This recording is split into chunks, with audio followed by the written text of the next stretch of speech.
All righty. Well, we might just jump straight into this. So here we go. Okay. Hello and welcome, everyone. Thank you so much for joining us on our webinar today.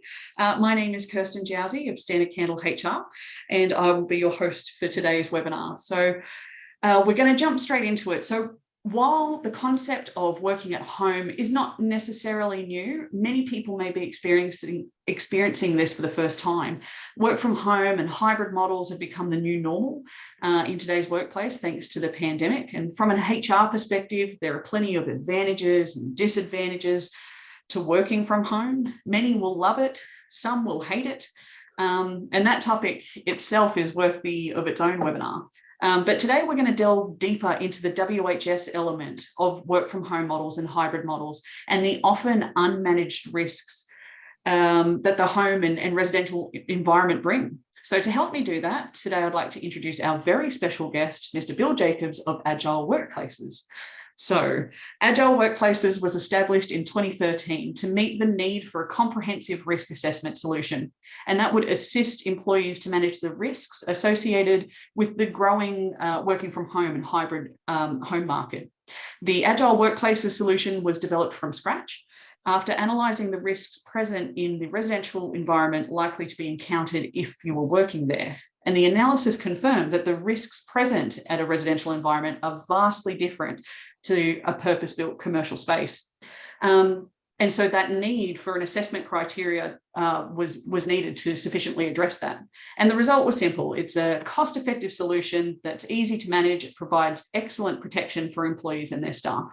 So prior to establishing Agile Workplaces in 2013, Bill spent over 25 years designing and manufacturing ergonomic furniture solutions. Without further ado, welcome, Mr. Bill Jacobs. Thanks very much, Kirsten. It's a pleasure to be here, and thank you to all the attendees for your time. Not a problem. So we'll jump straight into it. Bill, lots of companies have been forced into hybrid style workplaces because of the pandemic, and people have accepted it as the new norm. But what type of impact does working from home have on the risk and safety component of a business? Look, I think the most significant component is the added workload. It's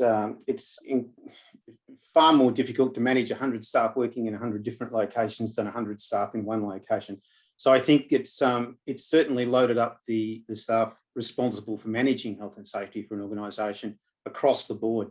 In some cases, we've got employers with 100% of their staff now working from home, and they've canned the office altogether. So that's going to be an ongoing task on a very large scale.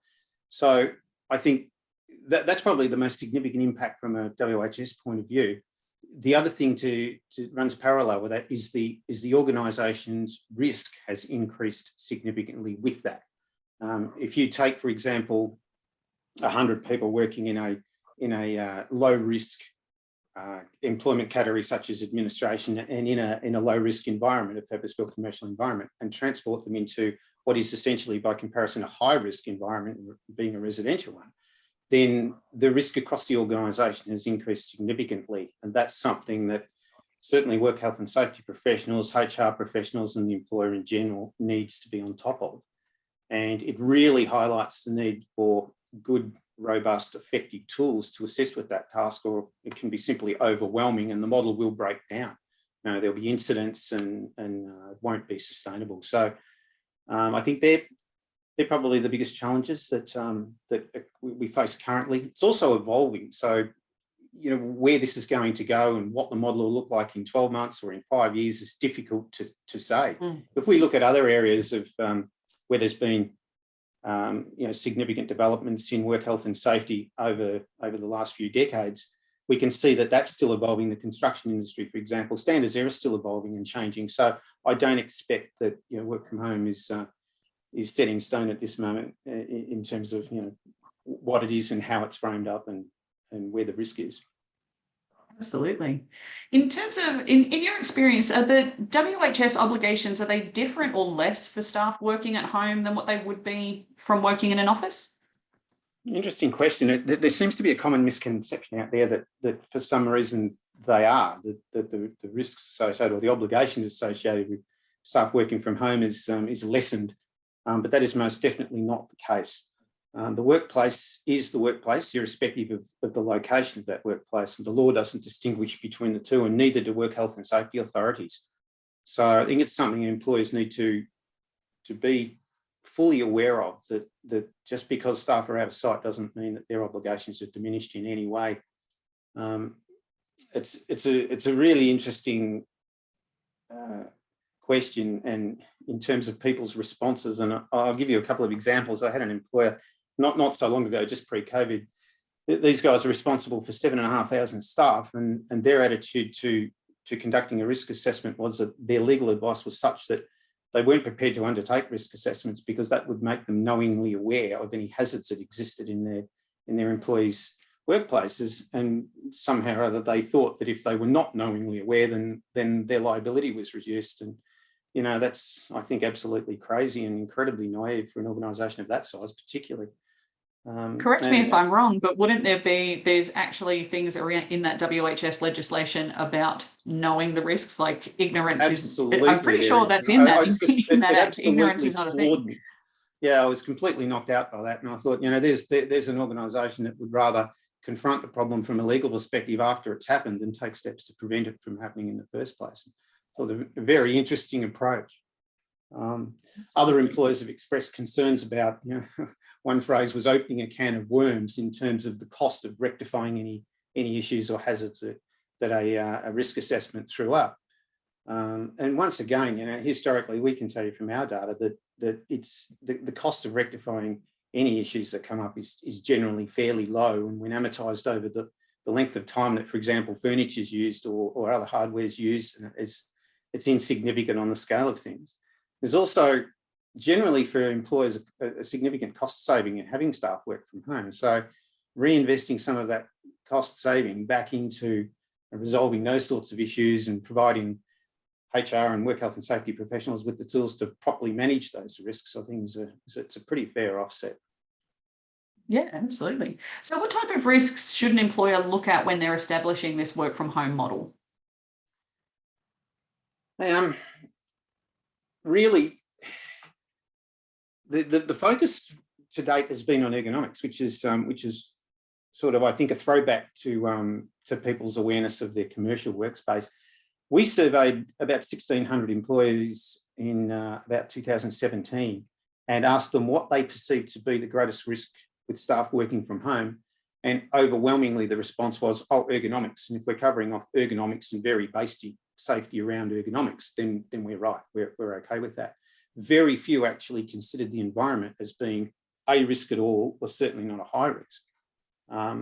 And nothing could be further from the truth. The environment is in fact the greatest risk by a long way. So in terms of the likelihood of a serious injury or death is going to come from the environment. It's highly unlikely it would come from an ergonomic issue. So I think that's really important that employers understand that, and it's a difficult message to get out there because most of the solutions that are out there don't really cover or don't adequately cover the environment. And it's something that we put a lot of time into focusing on that because it really is a serious issue that's going below the radar at the moment. The likelihood of a serious incident occurring is another area that there seems to be a significant lack of awareness. For example, going back to 2016, there was almost 2 people per week were dying from accidental falls in an age group of 18 to 65 in a residential environment. Now that figure seems to have doubled according to most recent figures to come out. So that's very concerning. And for every death, obviously, there are a significant number of serious injuries that occur otherwise. So I think employers are probably unaware of just how big that risk potentially can be when you've got staff working in a residential environment for long periods of time. And adequate measures to identify those risks and address them are essential. Bearing in mind that you can't always remove hazards from the environment either, but it's really important, and it is the responsibility of employees to identify those hazards, bring them to the attention of employees, and provide them with appropriate control measures to safely manage those hazards. Absolutely. And Bill, when you're this is somewhat off script, Bill, but when you're looking at the work from home model, when you're doing the risk assessments, you're not just looking at the desk and what have you that the people work in, right? You have to be looking at the kitchen area or the bathrooms and all Correct. of those type of things. You've got to be considering all the spaces that the employee is going to use during the normal course of their day's work. And it's really essential. Movement within the property actually presents the greatest risk. So, the greatest risk is slip, trips, falls, and to a lesser extent, electrocution. And they're all things, if you think about it, that have been designed and engineered out of commercial spaces. Purpose-built commercial spaces don't have those inherent hazards, whereas the vast majority of residential spaces do. And they actually present the greatest threat to the safety of employees. So it's really important that employers understand that and put measures in place to identify and address that. I think in the not too distant future, we'll start to see insurers insist on comprehensive risk assessments, and from that will flow probably a suggested criteria or minimum criteria that will involve. It's happened across other areas of work health and safety. I harken back to the construction industry, for example, and lots of other areas where we've seen that type of thing evolve. And I think it's inevitable that will find its way into the work from home model for sure. For sure. So when people are working from home, obviously they're out of sight. So other than obviously the comprehensive risk assessments, how do you manage risks when people are working from home? Well, I think communication is critical. It's one of the critical things. And again, good communication underpins a good well-being model or mental health model, which every work from home policy should include. We include a mental health component in our assessment. Our assessment is basically 50-50. It's about 50% education and information and about 50% questionnaire. So I think it's essential that staff have access to resources and are also encouraged to maintain strong communication lines with their employers and with colleagues, so as there doesn't become a disconnect there. I think that's one of the biggest dangers. The other is just equipping employees with awareness of the hazards that are present in their environment that they often take for granted. We live in our homes and we relax in our homes, and we tend to do things that you wouldn't do in a commercial space. You wouldn't walk around in your socks or climb up and down the stairs in your socks in a commercial space, but we do that without thinking at home and that sort of thing. So I think a good policy should encourage staff to maintain levels of conduct and safety practices and that sort of thing that they expect in a commercial environment. Because at the end of the day, essentially the space they're working in is just that. It's the workplace. And it must replicate on all levels the commercial space. Absolutely. So what do you think is one of the greatest challenges for safety professionals managing that hybrid workforce? I think first and foremost, coping with the significant increase in workload that they have now, having to manage a multitude of workplaces, and essentially, by comparison, high-risk workplaces in that sense, much more so than they're used to with their conventional workplace. And I think a lot have attempted to use the same approach that they've used in their commercial workplace, like just a basic checklist and that type of thing, or maybe something that's been derived from a basic checklist as a risk assessment, if you like, for staff working from home. And more often than not, it's simply not adequate because they don't identify the hazards that are unique to a residential environment. So I think work health and safety professionals particularly need to, and HR professionals need to seek out the right solutions that cover all areas of risk. There's plenty of solutions around, some embedded into HR software packages and so forth, that are really glorified checklists and really were derived from a commercial environment. And the vast majority of those things are inadequate to cover all the risk, and particularly the highest area of risk. I had a meeting with an employer a couple of weeks ago who's a global employer responsible for 95,000 staff. And he said that they fought tooth and nail to get this work health and safety assessment package incorporated into their HR software. And he said, look, your solution's great, but, ours covers about 80% of what yours does. So, for what we're paying for it and what we're locked into, we're going to have to stay with that. So we discussed it further and analysed the 20% that he indicated that it didn't cover. And in fact, the 20% that it didn't cover represented 80% of their risk. So that's a fairly common thing that we see. And the other thing is that is the actual likelihood or the presence of risk. I can tell you from our statistics of our database, around 80% of the assessments we see come through flag 3 or more high-risk issues. Now, high-risk issue is one that can cause death or serious injury. So it's incredibly common to find high-risk issues in a residential environment. So again, it goes back to safety professionals and HR professionals and the employers in general being aware of what those risks are and making sure that whatever strategy they've got in place or that they're recommending covers all of those risks. Sure. What would be some of the key safety or risk-based elements to include? And you did touch on this before, but in a work from home policy, obviously that's a collaboration between HR and safety. But what would be some of the key safety and risk-based elements that should be included in that policy? Well, I think a well-resolved, comprehensive risk assessment is essential. These days, there particularly needs to be a lot of focus on mental health. There needs to be a strong awareness of and channels of communication and opportunities for staff to have access to resources and that. And that's got to be fundamental to the work from home model. Otherwise, I think the model will ultimately fail.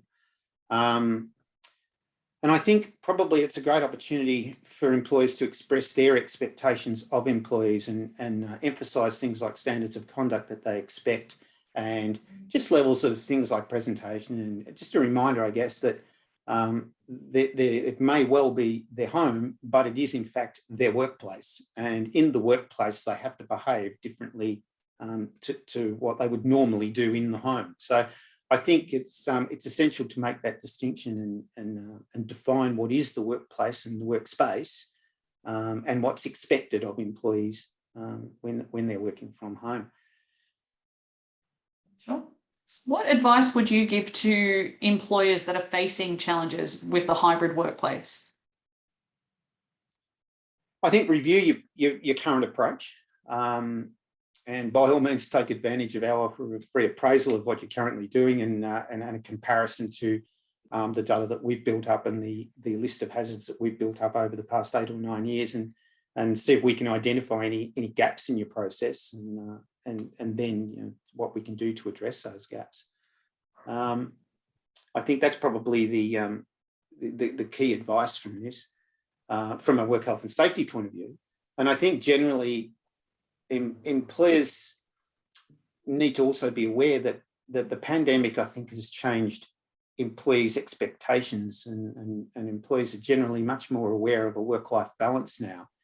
And employers need to recognise that if they're going to stay at the forefront and actually attract the best staff and keep them. I'll give you a little example from the transport industry. Talking to one of our clients a couple of weeks ago, they said they were having extreme difficulty in filling 3 positions that were purely office-based positions in their administrative area. And the common response they were getting from applicants was, there's no work from home opportunity. Oh, okay, thanks, I'll pass on it.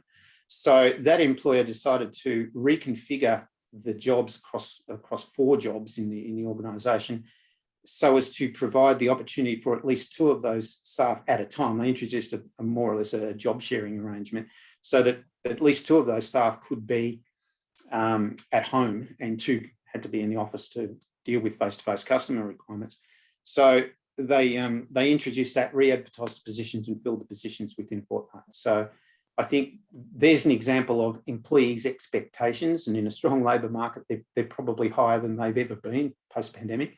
So employers need to be aware of that and be flexible, be prepared to be flexible in how they configure roles, and be prepared to indeed change some roles and look at spreading roles across different people, rather than saying, right, you can work from home and you can't because your role simply doesn't allow that. I think they're going to face challenges with that sort of thing as well. Absolutely.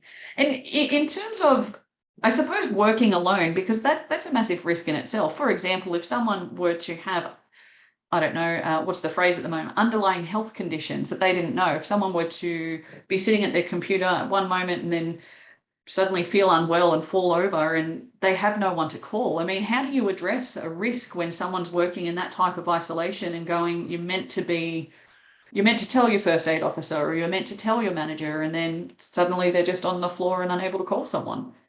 Look, it's a really interesting question, and it's a concerning question because there's no right answer for it.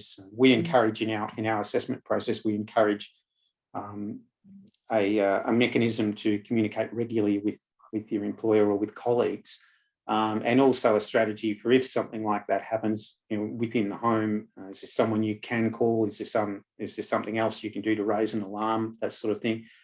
I guess at the end of the day, some incidents are just unpreventable. So, but it's certainly a concern. And if people do have underlying health issues, then yes, they by all means should report them to their employer. An employer probably should take that into consideration, and maybe even seek a medical opinion in regard to whether or not that person is able to work from home or work remotely, particularly if there's no one else in that environment. And there may be ways to address that with things like other devices that can be activated if they're feeling unwell and they're not able to call anybody. I think keeping contact with colleagues is probably the simplest and easiest way to do that. And run a live messenger facility with your workload every day, and you can sort of maintain that as a team. You just checking on each other every half an hour or whatever. And if you haven't heard from someone, shoot them a message and say, hey, are you still awake? That sort of thing. I think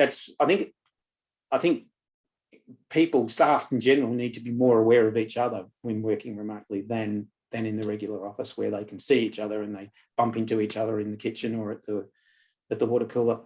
I think there needs to be a raising of awareness of responsibility to each other that we've probably not seen in the workplace for a long time, or certainly not in an administrative area. We see it in agriculture, we see it in construction, we see it in those types of activities where there is a lot of remote working done. And there are mechanisms in place to protect people against something like that happen. And I think those things need to be looked at and probably incorporated into a good sustainable model. Absolutely. And I think it's one of those things as well that situation isn't necessarily exclusive to working from home as well, because that could be someone who works on a rotating shift or in a call center at night who's got to work on their own. They could be in an office environment and the same thing happens to them. So I think, it just goes both ways there. In terms of, you mentioned earlier on, the aversion to cost. And I think that's a really interesting topic, because I've seen it myself with so many people going, we've got a good thing going at the moment and we're really lucky because we haven't had any injuries. Yeah. What's lucky your being the take operative on that word. approach? Yeah. Yeah, that's right. Yeah, look, it's an interesting one. I the number of times I hear, look, this is great, but we don't have a budget to manage the health and safety of staff working from home. And again, making that distinction, we have a budget to manage them in the commercial office space, but we don't have a budget to manage them working from home. I think that clearly shows the lack of awareness that they're one and the same thing. I think it's fair to say that there's cost savings for both employees and employers. If employees are not spending money on commuting and that sort of thing, then there's a cost benefit to them working from home. And employers are certainly benefiting. We're seeing, mass exodus from building spaces and that sort of thing. So they're downsizing and reducing their footprints and reducing their costs. And I don't think it's unreasonable for employers to put some of those savings back into ensuring that the workplaces that they're now maintaining, which are in their staff's homes, are safe and compliant.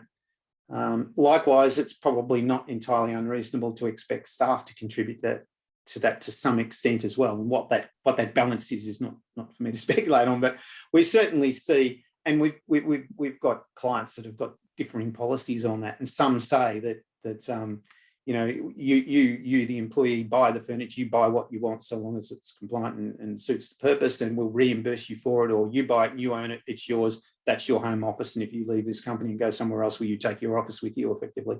Other companies are simply saying, you tell us what you need and we'll order it and it'll be delivered to you, and that's that. And so there's a very different, very diverse approach being taken to that aspect of it. But at the end of the day, you know, we're talking about work health and safety, and it's essential. It's cost shouldn't even enter into it. It's a cost of doing business, irrespective of what the cost is, and you know, the cost of not doing it ought to be considered, because that could be horrendous. Absolutely. Well, I think we've managed to get through all of our topics today, and a little bit off script. So well done on that, Bill. I like to throw some curveballs at you. I am renowned for that, so I'll put my hand up for that one. Frantically going through our notes, going, I'm just going to make it up. So I guess we'll throw over. I know we've got a few attendees in there watching us at the moment. If there's any questions for our attendees, if you'd like to pop that in the chat. Oh, I can see you there, Tracy from earlier on. Hi, Tracy. Thanks for joining us. I'll just wait for any questions to come through in terms. Oh, here's a question for us. What type of risks should an employer look at when establishing a work from home model? And again, we talked through that before, but Bill, I'll hand that one over to you from a safety perspective. What type of risks are we looking at?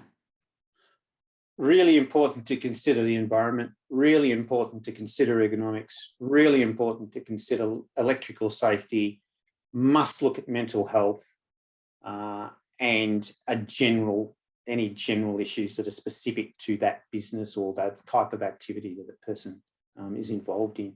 For example, you know, if it's remote and they work alone and they work odd hours, that sort of thing, you know, that would be not a typical thing, but an uncommon thing, but common to that role. So I think they're the things that employees really need to be aware of. Electrical safety, because obviously in an office you've got your test and tag and you know, people coming in to do those routine things, obviously fire and emergencies and that type of gear. Is that something that's expected from a home office as well, the test and tag, and making sure that and to extend those into other areas? Should, you know, does your kitchen kettle need to have a test and tag on it? Well, look, it's again a really interesting thing. Originally we incorporated that into our assessment structure. Excuse me, and we found that that in most cases it was employers were electing to not take that option up. There is a cost associated with having those sorts of devices tested and tagged. So once again, I think it comes down to a cost and also a convenience thing. You've got to get someone to visit the property, and that's always difficult and expensive and so forth. So I think going forward that will become a thing. It'll become a you know, it'll become a requirement, and I think the health and safety authorities will drive that. At the moment, it's a grey area. Some say it is, some say it isn't, and I think it's an area that needs to be examined, and you know, some definitive advice provided on that. Absolutely. And another question that's come through: are there any signs of mental health that you should be looking out for when your staff are working remotely? Yeah, I think just behavioural changes, and then again comes down to the team. The team, you know, tend to know each other pretty well, and you can sort of you can tell if someone's a bit off, if there's something bothering them, or if they're less communicative than normal, that sort of thing. I think that's probably the greatest indicator. And also productivity. If people are, you know, are at a certain level of productivity and that falls away, or you know, the work deteriorates, that sort of thing, the quality of the work deteriorates, I think they're indicators that perhaps there's something wrong. And there's certainly things that employers need to be aware of. It's another area that sort of annexes to that is domestic violence can be quite common, and it's not uncommon for residential environments, unfortunately, to incorporate that or have that present. And without knowing it, employers could be compelling staff to go and work from home. They could say that, well, we're getting rid of our office and you're all going to work from home, and that's that. But without really knowing it, they're sending those staff into potentially an unsafe environment. So I think, again, work colleagues are probably the first point of contact there that might pick up that sort of thing. Our assessment process addresses that and encourages employees to reach out if that is the case, and not necessarily directly to the employer. We suggest they do that in the first instance, but we also provide external resources for that, because in a lot of cases, people are reluctant to put their hand up if they've got any sort of mental health issues or if they're in any sort of physical danger. They don't necessarily want to discuss that at first point of call with their employer. So I think it's really important that those mechanisms are in place to capture that and address those sorts of issues. Absolutely. I think it's interesting as well from a mental health perspective. Often we think about being the isolation side of things, which is most definitely a thing, people working alone. But it's also that need that for connectivity. And this actually, that lends into our next question. It says, how do you stay connected and engaged with staff when working remotely? And I think that's really tough, because you're forced into a position where I think you overcompensate from the digital side of things. Yeah, I agree. You know, Teams meetings, Zooms meetings, to try and keep that connection. But there is something to say that face-to-face connection or people connection is lacking. And I think there's an acknowledgement around there going, that's kind of just the way it is. It's not through force. It's not because the employer or the employee doesn't want to chat to one another or be together. It's just something that we all have to deal with at the moment. But what's your take on the connection side of things? Look, I think I go back to the live chat sort of platform. I think if you maintain that and use it more or less as an intrasocial media type arrangement, where teams can say, look, I'm going offline to pick up the kids, or I'm going to pop out for a minute, or I've got a dental appointment, or I've got this, I've got that. Everybody's sort of more aware of what each other are up to at any point in time. And I think that provides some degree of protection, but it's a really difficult one to capture. I don't think there's any perfect solution in that sense. I think employees, if they're going to work from home and certainly going to work alone and remotely, they need more education. I think training is important. It fits some people, it doesn't fit some people, and that needs to be recognised. There are some people who just simply cannot cope with it. And I think employers need to understand that and embrace that and provide a mechanism for those people to have an alternative.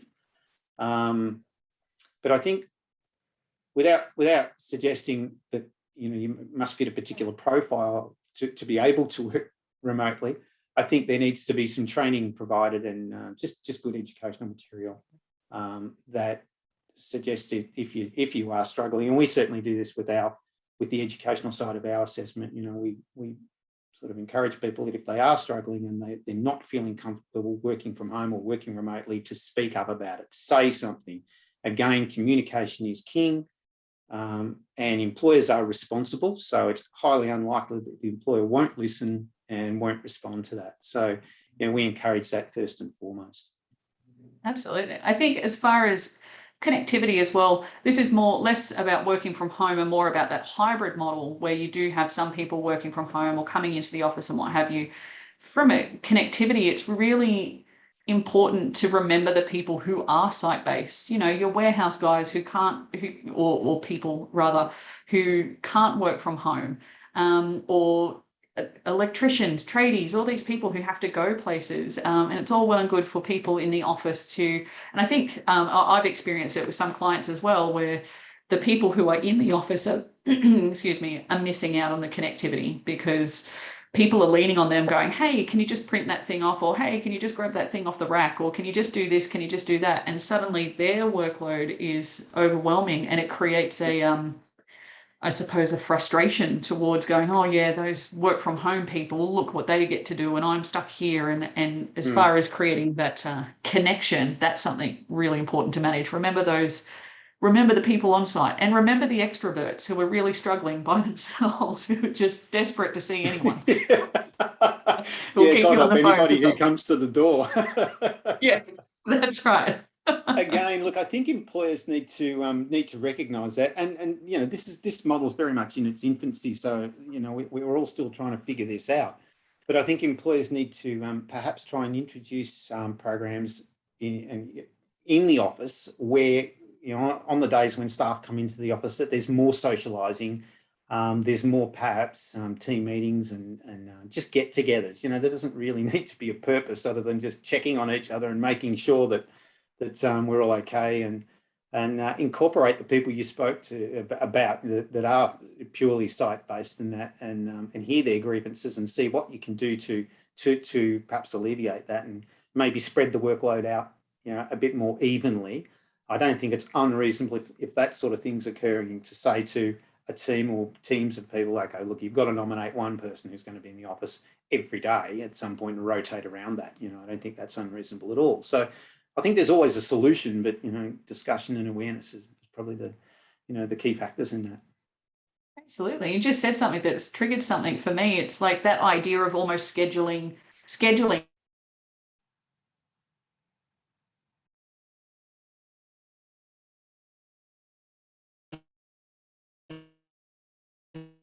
a break to interact with someone and to work on the mental health factor and to work on connection. I think that's really important as well. Because everyone's going, you know, I work from home, I'm so productive because I don't have to answer phones, I don't have to do this, I can just sit there and churn away. But businesses